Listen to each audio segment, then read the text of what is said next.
দাদা বহু সাহস করে।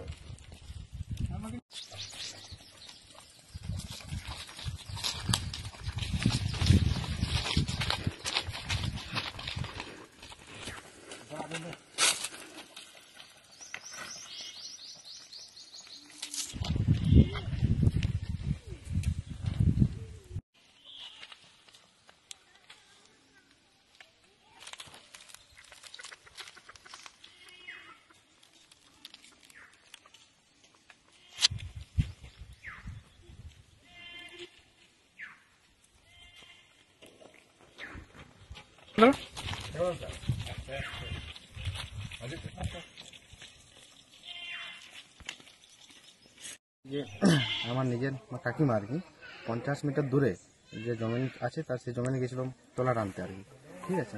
দিয়ে পরে সে দেখে বাঘ। তারপরে এটাই আমার চাইছি যে বন দপ্তরের কাছে রিকোয়েস্ট করছি যে আমাদের দিন খুব আতঙ্কে কাটছে, যে কিছু বন দপ্তর ব্যবস্থা নিয়ে এইভাবে যদি বাঘ বেরোতে থাকে আর কি, তাহলে আমাদের দিন খুবই আতঙ্ক চলছে।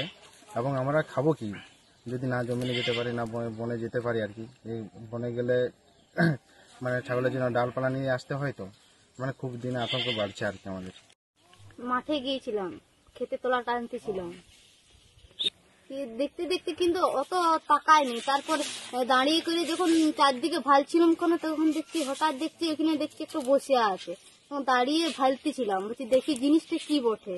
কিন্তু তারপরে যখন তীরে ছিল, অনেকক্ষণ তীরে ছিল, তারপর যখন হঠাৎ যখন দেখলাম যে নেজটা লাড়ছে, তখন মনটাই কেমন হয়ে গেল সেই রকম, সেই তখনই অজ্ঞান হয়ে গেলাম। আমার দিকে কটকট করে তাকিয়েছিল, তখন ভয়ে আর কি করবে।